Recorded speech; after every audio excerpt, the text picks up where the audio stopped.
Hello, welcome to the last part of the building tool. So right now our building tool is actually fully working, as you saw in previous videos. The last few parts that I will do here will be mainly covering about roofs. So when we open, of course, Houdini itself. So here we have our tool, and since since last time we did some things with like session sync, we have to make sure your tool is up to date. So the way you can do that is again by right clicking, like probably it's like either locked or unlocked, and we're gonna make sure it's actually matched the definition. So when you click that, it will actually lock up your tool and it will look up the last version you have available on your computer, which is the one that we made in session sync. So to make sure to double check this, so here I can see I've made my system with my data tables, which of course will not currently work because I don't have data tables here. So that's how I know everything is up to date. So I'm gonna right click, allow editing of content, and now we can start making our roof system. So as here we have our building tool, we have three outputs. We have just the geometry. Also make for now, I'm also using the generic layers, which is the built-in layer from the building tool. So if I would now here place a null node, you can see we have geometry, we then have the points, and then the last one is then sort of like the roof shapes.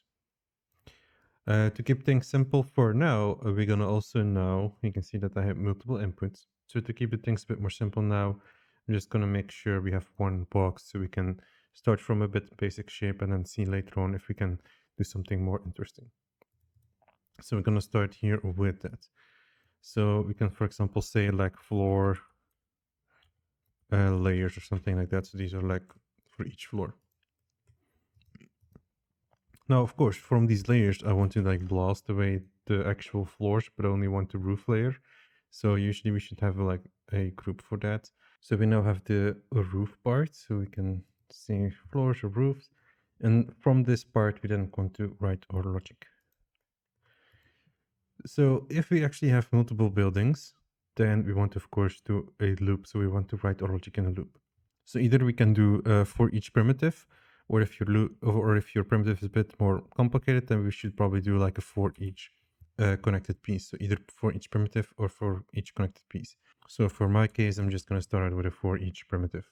So plug that in over here, like so. And we're going to probably need some more space in the loop.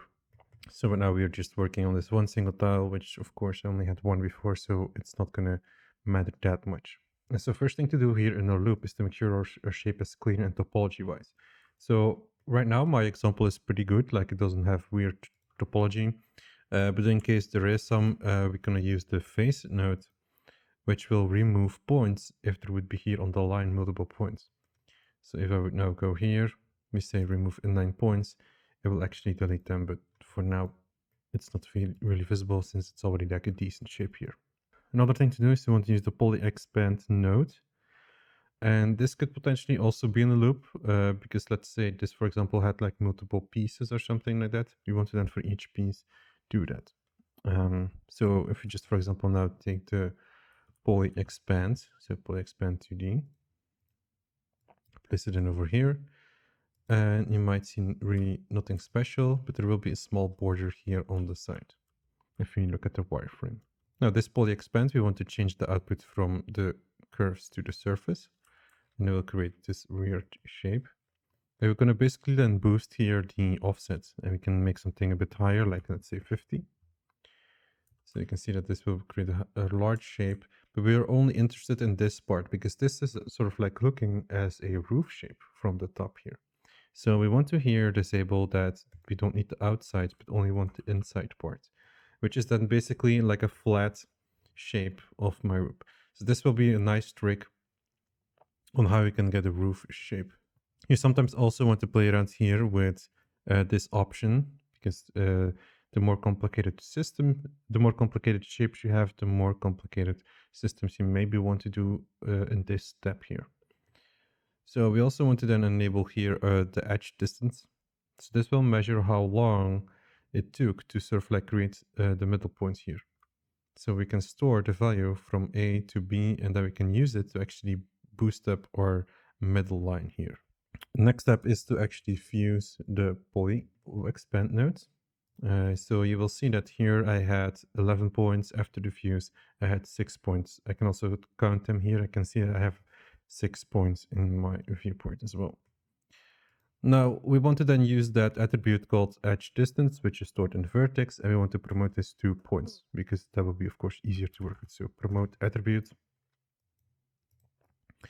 And from that, what we're going to say is we would like to use, of course, first our vertex, and now we can see our edge distance, and we're going to promote it to points. Or if you want something else, you can just quickly change that. Now, with it now being promoted into points, we can now quickly X this into a simple wrangle node. And what we want to say in this wrangle node is we want to add the edge distance to our position in the height, which is the y-axis. So we want to say to our positions in the height, so in the y-axis, they need to be adding that value, which is called here add edge distance. So we're just calling the value and counting that up. So the edge distance value of these points will of course be 0. And then the value on how long it needs to travel to get here will then be a certain number, which of course we can double check in the spreadsheet over here. So in this case, it was 4.7 units to actually get to this point, and we will boost it up in the height. You can actually, as you can see, you can write your own logic here. You can even do a booster. So you can, for example, say multiply by 2 or something. So you can make it larger like that. So that's up to you if you like want to boost these values or play around with them. You can write some a little bit more logic here. After that, I'm going to maybe first of all give this a bit name. So here, set roof heights or something. Because it's always useful to give these names. Then what I want to do is I want to create a subnetwork. And here I'm going to just say make base roof, for example. So from this shape, we're going to do some basic handling of data. So here we're going to go in and we're going to make a little bit tweaks to the network. So we have a very basic geometry, but it's still missing something to sort of like nicely put this in game, which is mainly sort of like adding UVs, and maybe we can do a quick border around the building or something like that. So we can do these things. You can of course add more and more elements to make it actually more interesting and believable. But for Project Titan, it's not necessary to go like too much in depth into creating these roofs, since they are not that visible in the scene. So let's start maybe with the first thing to do is, let's say I want to have like sort of like a border here on the element of my roof. So the way we can do that is we can just place a group node, and with this group node we can then get the border. So we're going to change this to, for example, border. This is then being an edge group. We're going to disable the base group, and we're going to say use edges. And here at the bottom, we can say use the unshared edges, and it will automatically get, as you can see, that part. Now to fully then extract that into a single curve, there is a nice node called edge to curve. And we're going to use this then to, as we say, so convert the border to a single curve. So this is then actually useful to then do a sweep or do something else. There is even an option here to do a thicken. You can do some transform of attributes. But what we probably want to do is we want to do our own sweeping and maybe a bevel or something, so we can make it a bit more interesting. What could be useful is also cleaning this curve up. So there might be data here. In this case, it's not anything special, but if there would be anything else, let's say if there would be normal data for rotation, that might conflict with the sweep node. So we're going to clean up everything here. And then I'm going to do the sweeps. This is just to make sure I'm always getting like a clean result. So the sweep node here by itself, we of course need to set a shape like a round square. So just like a square. And this will add a lot of columns. So we're going to set this to the lowest part. And then we can just boost this up to like a bigger border. We can also do a bevel on that. So if you want to do some basic procedural modeling here, we can start to do some bevels, for example.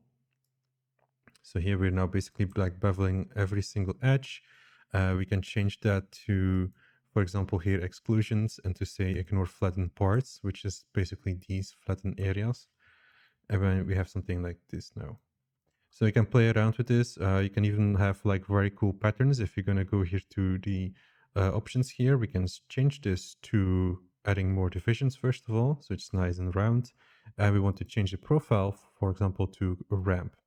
And now we actually have a ramp to, as you can see, control how that would look like. So we can make a very specific style or pattern here with that. Of course, we will add more and more polygons to create that style. So for now, we can just, as I mentioned, maybe just keep it basic and simple in geometry. So let's see, what if we, for example, were to merge this result now. We have like a very thick border, so maybe we can reduce the size on that. For now, we can also color it if you want to like visualize the difference between that. Or if you want to store vertex color on these meshes, that's also possible.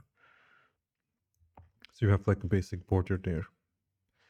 So that will just like hide the transition a bit of the walls and the roof.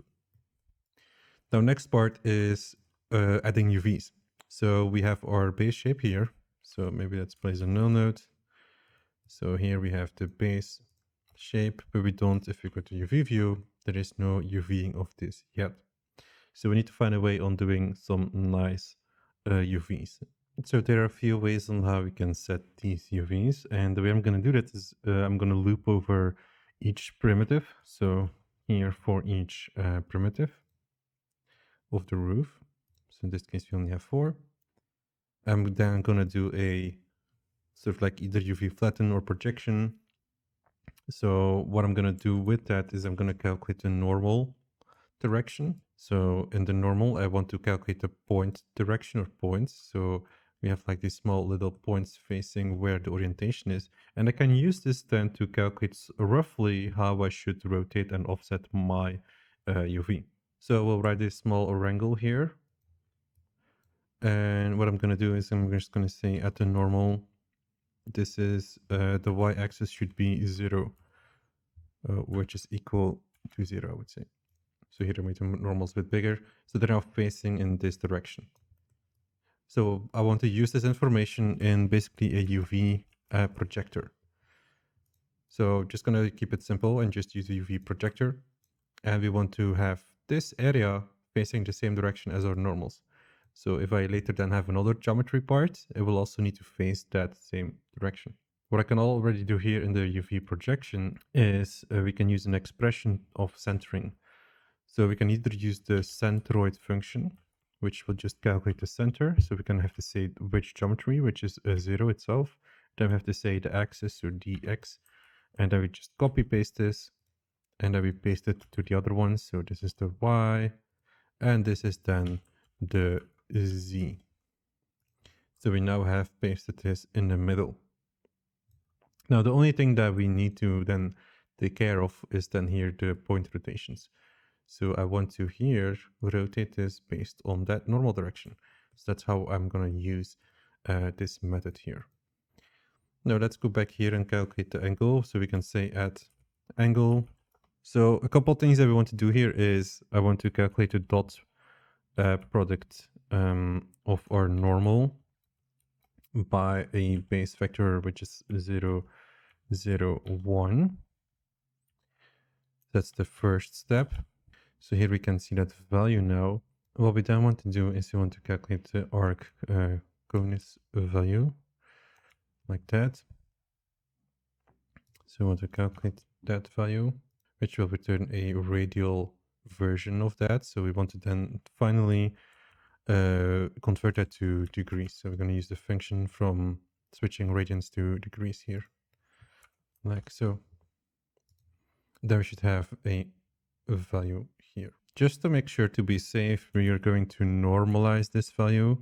So here normalize, especially since I manually overwrite something. I'm just going to like normalize that value again. So we have normalized or normal, and that will make a difference here in our angle. Now let's go back here. And what we want to do is now we want to directly read from the points what is our angle.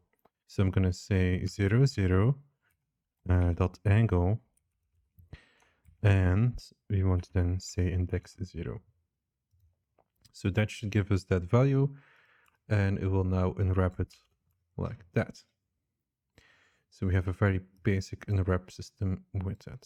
So let's take a look at the loop version and double check our UVs here. So here we have a UV checker pattern, and we should see like we have some basic UVs.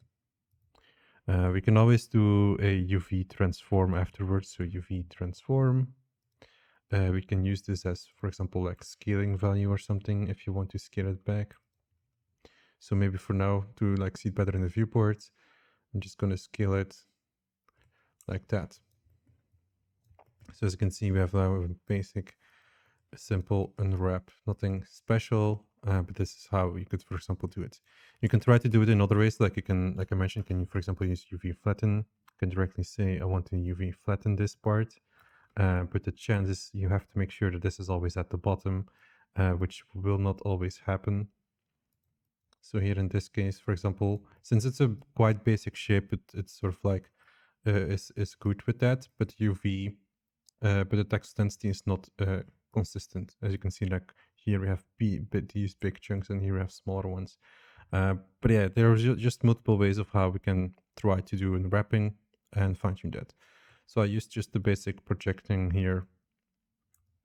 You could like start to tweak these things and play around with it. But if you just want to have a basic unwrap, this is usable for us. So that is done now as well. And we're going to here merge our results again. So I'm going to merge my actual roof and then our border here. Also in the sweep, we probably want to add UVs. Since I'm actually looking at my UVs, I can see that my border in the sweep node, we want to say compute UV, and then we should be able here to see UV data as well. So here it's a bit stretched because it doesn't have any geometry to actually do it clean, I would say. So if you want to have a better UV there, you need actually a bit more geometry as well to stretch, to remove the stretch. So yeah, that's our basic roof part. And this can then, for example, already be my output. So here, let's align this a bit better. This will then be my output. We can then include this here further with our results. So we're just going to use a merge node and merge these together like so. And we should now have the building. So if I would now here, maybe just grab another box on the side to show it off. If we now have here another box, it will just immediately also make the roof with that. So it should nicely, like as you can see, create a roof shape and will nicely glide in there. Even if I now take the cube, we should be able to just, for example, do something like that. It should hold up pretty well in most cases. But I will do a second part where I talk a bit about how we can do things a bit more interesting. So what we now have is a very basic roof, but now I also want to have a roof that sort of like comes a bit more forward and has an interesting piece here. So we'll create another system for that. So that was it for this video. We mainly talked about making a basic roof system, sort of like creating the base setup for that. Next video, I'm going to add some more improvements here and there to have a bit more other variations. So thanks for watching.